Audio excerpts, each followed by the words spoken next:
Now, label-wise, where are you with it right now? Because I remember, Man, yeah. Oh, go ahead. yeah, I remember seeing, I remember seeing you with the Dunk Rider brand before. Yeah. And then I remember reading reports of Maybach Music a long time ago, kind of getting into the mix. Where are you now with everything? I'm totally 100% independent, man.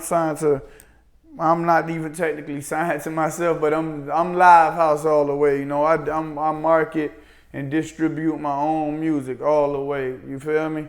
I'm everything in-house. I got my own studio. I got my own merch brand. I got my own flagship store to sell my merch brand. I got my own producers. I got my own engineers. You feel me? I got my own female talent act. What you feel me? If you want a pretty girl to host your event in Miami, I got the plug on that too. You feel me? I'm all 100% standalone live house ice Billion Berg. You feel me? As far as dunk riders, you know, I'm still a dunk rider. You know, I just redid my dunk. Shout out to Sudima. Shout out to Sudima. Shout out to Armani. You feel me? I'm still a dunk rider. It's still tattooed on my skin with the Chevy sign right there. You feel me? So that's what it is with me. I'm gonna always be a dunk rider. You know what I mean? I'm dunk ride or die. But, you know, live house or nothing too at the same time, baby. As far as Ross shit, he helped me out a lot too. Like we was in talks of doing some business together, but you know, at the time I guess the stars ain't aligned and shit. But he did teach me a lot. He helped me a lot during that period too. We did a couple songs. He put me on Self-Made and shit. He exposed me to a couple clubs, you know, that was prior to us really locking in and moving forward business-wise, you know. But I feel like, man, I'm kind of old and shit, so I gotta just keep going.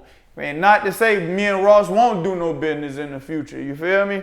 Not to say we might just fucking do a deal next week on some other shit, you know. It's a lot of shit, a lot of money to be made out here aside from rap and everything else.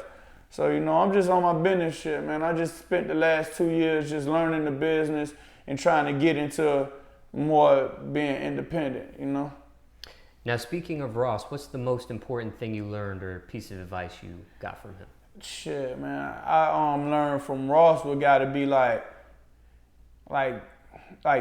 more business tactics from him. You feel me? Because he more of a businessman type guy than Trick. You feel me? So I learned like a lot of street shit from Trick, a lot of keeping it organic, real shit from Trick, but I learned a lot of business tactics and how he moved like in the corporate world and shit from him. You feel me? Shit that I'm still implementing to my company to this day. Like Ross was like the first nigga to do it from Miami. You feel me? So I'm implementing on a young nigga from Miami who come up under Ross and Trick and shit and implementing it to my business. You feel me? So I just get that shit from him, a lot of game. As far as like branding and marketing USA, because him and E-Class is crazy with that shit when around the time Hustling dropped, when they was fucking promoting Hustling in Port of Miami and all the branding shit they did. That shit was crazy. So, you know, I learned a lot of business marketing and shit from him.